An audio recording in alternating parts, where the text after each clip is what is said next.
നമസ്കാരം. നോളജ് ഹബിൻ്റെ പുതിയൊരു വീഡിയോയിലേക്ക് എല്ലാവർക്കും സ്വാഗതം. ഇന്ന് നമ്മൾ ഡിസ്കസ് ചെയ്യാൻ പോകുന്നത് കഴിഞ്ഞ എക്സാംസിന് ചോദിച്ചുകൊണ്ടിരിക്കുന്നതും ഇനി വരുന്ന എക്സാംസായ അസിസ്റ്റൻറ്റ് സെയിൽസ്മാൻ, VFA, LGS എന്നീ പരീക്ഷകൾക്ക് ചോദിക്കാൻ സാധ്യതയുള്ളതുമായ ഒരു ടോപ്പിക്കാണ് തിരുവിതാംകൂർ രാജവംശം.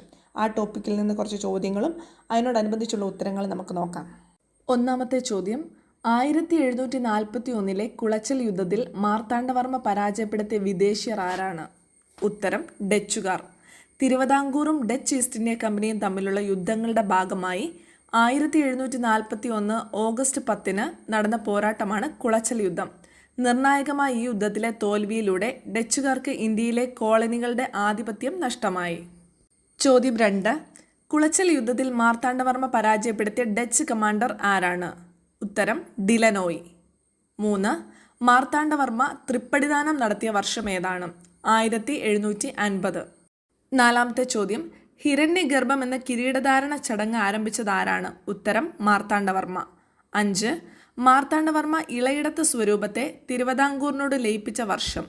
ഉത്തരം 1741. ആറാമത്തെ ചോദ്യം, മാർത്താണ്ഡവർമ്മ കിളിമാണൂർ കൊട്ടാരം പിടിച്ചെടുത്ത വർഷം? ഉത്തരം 1742. ഏഴാമത്തെ ചോദ്യം, 1742 മാർത്താണ്ഡവർമ്മ കായംകുളം രാജാവുമായി ഒപ്പുവെച്ച ഉടമ്പടി ഏതാണ്? ഉത്തരം മാന്നാർ ഉടമ്പടി. എട്ടാമത്തെ ചോദ്യം, 1746 മാർത്താണ്ഡവർമ്മ കായംകുളം പിടിച്ചടക്കിയത് ഏത് യുദ്ധത്തിലാണ്? ഉത്തരം പുറക്കാട് യുദ്ധം. 9, അനിഴം തിരുനാൾ മാർത്താണ്ഡവർമ്മ രാജാവായി അധികാരമേറ്റ വർഷം? 1729. പത്താമത്തെ ചോദ്യം, തിരുവിതാംകൂറിൻ്റെ ദേശീയ ഗാനം വഞ്ചിക്ഷമംഗലം. 11, തിരുവിതാംകൂറിലെ ആദ്യത്തെ എഴുതപ്പെട്ട നിയമസംഹിത ചട്ടവരിയോലകൾ. 12, കേരളത്തിലെ ആദ്യ ലെജിസ്ലേറ്റീവ് കൗൺസിൽ നിലവിൽ വന്നത് എവിടെയാണ്? തിരുവിതാംകൂർ. 13ാമത്തെ ചോദ്യം, മുറജപം ആദ്യമായി ആഘോഷിച്ച വർഷം? ഉത്തരം 1750. ചോദ്യം 14, മാർത്താണ്ഡവർമ്മ നിർമ്മിച്ച ഡാമുകൾ ഏതൊക്കെയാണ്? 4 ഡാമുകളാണ് മാർത്താണ്ഡവർമ്മ നിർമ്മിച്ചിട്ടുള്ളത്. ഒന്നാമത്തെ Panmana dam, 2 Chattuputhur dam, 3 Pallikondan dam, 4 Sabari dam. 15ാമത്തെ ചോദ്യം, 1762 കൊച്ചിയും തിരുവിതാംകൂറുമായി ഒപ്പുവെച്ച ഉടമ്പടി ഏതാണ്? ശുചീന്ദ്രം ഉടമ്പടി. 16ാമത്തെ ചോദ്യം, തിരുവിതാംകൂറിൽ ഏറ്റവും കൂടുതൽ കാലം ഭരണം നടത്തിയ രാജാവ് ആരാണ്? ഉത്തരം കാർത്തിക തിരുനാൾ രാമവർമ്മ. 1758 മുതൽ 1798 വരെയുള്ള 40 വർഷം കാർത്തിക തിരുനാൾ രാമവർമ്മ തിരുവിതാംകൂർ മഹാരാജാവായിരുന്നു. ടിപ്പുവിൻ്റെ അക്രമകാലത്ത് മലബാറിൽ നിന്നും പലായനം ചെയ്ത ജനങ്ങൾക്ക് അഭയം നൽകിയതിനാൽ കാർത്തിക തിരുനാളിന് ലഭിച്ച പേരാണ് ധർമ്മരാജ. ഇദ്ദേഹം കിഴവൻ രാജ എന്നും അറിയപ്പെട്ടു. ധർമ്മരാജയുടെ കൃതികൾ ഏതൊക്കെയാണെന്ന് നോക്കാം. 1 നരകാസുരവധം, 2 പാഞ്ചാലി സ്വയംവരം, 3 ഗന്ധർവ വിജയം, 4 രാജസൂയം, 5 കല്യാണ സൗഗന്ധികം, 6 സുഭദ്രാഹരണം. 17ാമത്തെ ചോദ്യം, ആലപ്പുഴ പട്ടണത്തിൻ്റെ സ്ഥാപകൻ ആരാണ്? ഉത്തരം രാജാ കേശവദാസ്. 2ാം തൃപ്പടിദാനം നടന്ന വർഷം? 1766. തിരുവിതാംകൂറിലെ അശക്തനായ ഭരണാധികാരി ആരായിരുന്നു? അവിട്ടം തിരുനാൾ ബാലരാമവർമ്മ. 21ാമത്തെ ചോദ്യം, വേലുത്തമ്പി ദളവയുടെ പേരിലുള്ള കോളേജ് സ്ഥിതി ചെയ്യുന്നത് എവിടെയാണ്? ഉത്തരം ധനുവച്ചപുരം. 22, കുണ്ടറ വിളംബരത്തിന് ഭാഗമായി നടന്ന യുദ്ധം ഏതാണ്? ഉത്തരം കൊല്ലം യുദ്ധം. തിരുവിതാംകൂറിൽ അലോപ്പതി ചികിത്സാ രീതിയും വാക്സിനേഷനും നടപ്പിലാക്കിയ സമയത്ത് ദിവാൻ ആരായിരുന്നു? Colonel Munro. 24, വിദ്യാഭ്യാസം ഗവൺമെൻറ്റിൻ്റെ കടമയാണെന്ന് പ്രഖ്യാപിച്ച തിരുവിതാംകൂർ ഭരണാധികാരി? റാണി പാർവതി ബായി. ലണ്ടൻ മിഷൻ സൊസൈറ്റി നാഗർകോവിൽ പ്രവർത്തനം ആരംഭിച്ചത് റാണിയുടെ കാലഘട്ടത്തിലാണ്. പ്രാഥമിക വിദ്യാഭ്യാസം സൗജന്യവും നിർബന്ധവുമാക്കിയ തിരുവിതാംകൂർ ഭരണാധികാരി?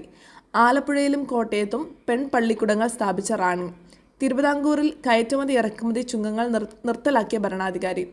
1821 കോട്ടയത്ത് CMS പ്രസ് സ്ഥാപിതമായപ്പോൾ ഭരണാധികാരി? 25ാമത്തെ ചോദ്യം, സ്വാതി തിരുനാൾ അറസ്റ്റ് ചെയ്ത് ജയിലിൽ അടച്ച സാമൂഹിക പരിഷ്കർത്താവ് ആരാണ്? ഉത്തരം വൈകുണ്ഠസ്വാമികൾ. 26, സ്വാതി തിരുനാളിൻ്റെ ആസ്ഥാന കവി ആരായിരുന്നു? ഇരയിമൻ തമ്പി. സ്വാതി തിരുനാളിൻ്റെ കാലത്ത് വളർന്നു വന്ന നൃത്തരൂപം ഏതാണ്? മോഹിനിയാട്ടം. ഇന്ത്യൻ തപാൽ സ്റ്റാമ്പിൽ പ്രത്യക്ഷപ്പെട്ട കേരളത്തിലെ ആദ്യ രാജാവ് ആരാണ്? സ്വാതി തിരുനാൾ. 29ാമത്തെ ചോദ്യം, 1837 തിരുവിതാംകൂറിൽ വാനനിരീക്ഷണ കേന്ദ്രം ആരംഭിച്ച രാജാവ് സ്വാതി തിരുനാൾ. തിരുവിതാംകൂറിലെ ആദ്യത്തെ ഭൂനിയമങ്ങളിലൊന്നായിരുന്ന പണ്ടാരപ്പാട്ട വിളംബരം പുറപ്പെടുവിച്ച വർഷം 1865. പണ്ടാരപ്പാട്ട വിളംബരം തിരുവിതാംകൂർ കർഷകരുടെ മാഗ്ന കാർട്ട എന്നാണ് അറിയപ്പെട്ടിരുന്നത്. 31ാമത്തെ ചോദ്യം, കഥകളിയുടെ സുവർണ കാലഘട്ടം എന്നറിയപ്പെടുന്നത് ഏത് തിരുവിതാംകൂർ ഭരണാധികാരിയുടെ കാലഘട്ടമാണ്? ശരി ഉത്തരം ഉത്രം തിരുനാൾ മാർത്താണ്ഡവർമ്മ. 32ാമത്തെ ചോദ്യം, 1866 വിക്ടോറിയ രാജ്ഞി മഹാരാജ പട്ടം നൽകി ആദരിച്ച തിരുവിതാംകൂർ രാജാവ് ആരാണ്? ആയില്യം തിരുനാൾ. ആയില്യം തിരുനാളിൻ്റെ പ്രശസ്തനായ ദിവാൻ ആരാണ്? ടി മാധവറാവു. 34ാമത്തെ ചോദ്യം, 1859 തിരുവനന്തപുരത്ത് പെൺകുട്ടികൾക്ക് വേണ്ടി സ്കൂൾ ആരംഭിച്ച ഭരണാധികാരി ആരാണ്? ഉത്രം തിരുനാൾ മാർത്താണ്ഡവർമ്മ. 35 സന്ദിഷ്ടവാദി എന്ന പത്രം കണ്ടുകെട്ടിയ തിരുവിതാംകൂർ ഭരണാധികാരി? ആയില്യം തിരുനാൾ. പുനലൂർ തൂക്കുപാലം പണികഴിപ്പിച്ചത് ഏത് തിരുവിതാംകൂർ ഭരണാധികാരിയുടെ കാലത്താണ്? ഉത്തരം ആയില്യം തിരുനാൾ. ഈഴവ മെമ്മോറിയൽ ഹർജി ആർക്കാണ് സമർപ്പിച്ചത്? ഉത്തരം ശ്രീ മൂലം തിരുനാൾ. ഈഴവർക്ക് നേരെയുള്ള അവഗണന അവസാനിപ്പിക്കണമെന്നാവശ്യപ്പെട്ടുകൊണ്ട് 13,176 പേർ ഒപ്പിട്ട് 1896 സെപ്റ്റംബർ 3 തിരുവിതാംകൂർ മഹാരാജാവ് ശ്രീ മൂലം തിരുനാളിന് ഡോക്ടർ പൽപ്പുവിൻ്റെ നേതൃത്വത്തിൽ സമർപ്പിച്ച നിവേദനമാണ് ഈഴവ മെമ്മോറിയൽ എന്നറിയപ്പെടുന്നത്. മലയാളി മെമ്മോറിയൽ മഹാരാജാവിന് മുമ്പിൽ സമർപ്പിച്ച വർഷം 1891. തിരുവിതാംകൂറിലെ അഭ്യസ്ത വിദ്യരായ ജനങ്ങൾക്ക് ഗവൺമെൻറ് സ്ഥാപനങ്ങളിൽ ജോലി ലഭിക്കണമെന്ന ആവശ്യത്തോടെ തിരുവിതാംകൂറിലെ ജനങ്ങൾ സമർപ്പിച്ച നിവേദനമാണ് മലയാളി മെമ്മോറിയൽ എന്നറിയപ്പെടുന്നത്. ഇതിൻ്റെ മുദ്രാവാക്യം തിരുവിതാംകൂർ തിരുവിതാംകൂറുകാർക്ക്. മലയാളി മെമ്മോറിയൽ നേതൃത്വം നൽകിയത് ബാരിസ്റ്റർ GP പിള്ള. സമർപ്പിച്ച വർഷം 1891 ജനുവരി 1. സമർപ്പിച്ചത് ശ്രീ മൂലം തിരുനാളിന്. മലയാളി മെമ്മോറിയൽ എഴുതി തയ്യാറാക്കിയത് CV രാമൻപിള്ള. 10,028 പേരാണ് ഇതിൽ ഒപ്പുവെച്ചിരിക്കുന്നത്. ആദ്യം ഒപ്പുവെച്ച വ്യക്തി KP ശങ്കരമേനോൻ. മൂന്നാമതായി ഒപ്പുവെച്ചത് ഡോക്ടർ പൽപ്പു. ശ്രീമൂലം പ്രജാസഭ പ്രവർത്തനം ആരംഭിച്ച വർഷം 1904. 40ാമത്തെ ചോദ്യം, 1883 തിരുവിതാംകൂറിൽ സമ്പൂർണ്ണ ഭൂസർവേ നടന്നത് ആരുടെ ഭരണകാലത്താണ്? ഉത്തരം വിശാഖം തിരുനാൾ. മുല്ലപ്പെരിയാർ ഡാമിന് അന്തിമ അനുമതി നൽകിയ തിരുവിതാംകൂർ ഭരണാധികാരി ആരാണ്? വിശാഖം തിരുനാൾ. 1895 മുല്ലപ്പെരിയാർ ഡാം ഉദ്ഘാടനം ചെയ്തത് ശ്രീ മൂലം തിരുനാളാണ്. തിരുവിതാംകൂർ സർവകലാശാല സ്ഥാപിച്ചത് ആരാണ്? ശ്രീ ചിത്തിര തിരുനാൾ. 43ാമത്തെ ചോദ്യം, മാർപ്പാപ്പയെ സന്ദർശിച്ച കേരളത്തിലെ ആദ്യ ഭരണാധികാരി? ശ്രീ ചിത്തിര തിരുനാൾ. തിരുവനന്തപുരത്ത് റേഡിയോ നിലയം, എഞ്ചിനീയറിംഗ് കോളേജ് എന്നിവ സ്ഥാപിച്ചത് ചിത്തിര തിരുനാളാണ്. കേരളത്തിലെ ആദ്യത്തെ വന്യജീവി സങ്കേതമായ തേക്കടി വന്യജീവി സങ്കേതം രൂപീകരിച്ചത് ഇദ്ദേഹത്തിൻ്റെ ഭരണകാലത്താണ്. 44ാമത്തെ ചോദ്യം, തിരുവിതാംകൂർ സർവകലാശാല സ്ഥാപിതമായ വർഷം 1937. ആദ്യത്തെ ചാൻസലർ ശ്രീ ചിത്തിര തിരുനാൾ മഹാരാജാവായിരുന്നു. ദേവസ്വം ക്ഷേത്രങ്ങളിൽ മൃഗബലി, ദേവദാസി സമ്പ്രദായം എന്നിവ നിരോധിച്ച ഭരണാധികാരിയാണ് റാണി സേതു ലക്ഷ്മിബായി. വൈക്കം സത്യാഗ്രഹം അവസാനിപ്പിച്ചത് സേതു ലക്ഷ്മിയുടെ ഭരണകാലഘട്ടത്തിലായിരുന്നു. നായർ ആക്ട് നിലവിൽ വന്ന സമയത്ത് തിരുവിതാംകൂർ ഭരണാധികാരി. തിരുവിതാംകൂറിൽ ഗ്രാമപഞ്ചായത്ത് സമ്പ്രദായം നടപ്പിലാക്കിയ ഭരണാധികാരിയും റാണി സേതു ലക്ഷ്മിബായി ആണ്.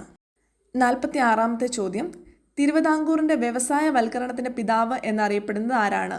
ശ്രീ ചിത്തിര തിരുനാൾ. ക്ഷേത്രപ്രവേശന വിളംബരം പുറപ്പെടുവിച്ച ഭരണാധികാരി? തിരുവിതാംകൂറിലെ അവസാനത്തെ ഭരണാധികാരി? തിരുവിതാംകൂർ പബ്ലിക് സർവീസ് കമ്മീഷൻ സ്ഥാപിച്ച മഹാരാജാവ് എന്നിങ്ങനെ അറിയപ്പെടുന്നത് ശ്രീ ചിത്തിര തിരുനാളാണ്. 48ാമത്തെ ചോദ്യം, 1932 ഒരു ഭൂപണയ ബാങ്ക് സ്ഥാപിച്ച ഭരണാധികാരി ആരാണ്? ശ്രീ ചിത്തിര തിരുനാൾ. ഗ്രാമീണ വികസനത്തെ മുൻനിർത്തിക്കൊണ്ട് തിരുവിതാംകൂറിൽ വില്ലേജ് യൂണിയൻ ആക്ട് കൊണ്ടുവന്ന ഭരണാധികാരി, ആദ്യമായി സമുദ്രയാത്ര നടത്തിയ ഭരണാധികാരി, ഇവയൊക്കെ ശ്രീ ചിത്തിര തിരുനാളാണ്. 49ാമത്തെ ചോദ്യം, 1940 കേരളത്തിലെ ആദ്യത്തെ ജലവൈദ്യുത പദ്ധതിയായ പള്ളിവാസൽ പ്രവർത്തനം ആരംഭിച്ചത് ഏത് തിരുവിതാംകൂർ ഭരണാധികാരിയുടെ കാലഘട്ടത്തിലാണ്? ഉത്തരം ശ്രീ ചിത്തിര തിരുനാൾ. 50ാമത്തെ ചോദ്യം, ശ്രീ ചിത്തിര തിരുനാളിൻ്റെ ദിവാനായിരുന്ന തിരുവിതാംകൂറിലെ ഏക മുസ്ലിം ദിവാൻ ആരായിരുന്നു? ഉത്തരം മുഹമ്മദ് ഹബീബുള്ള.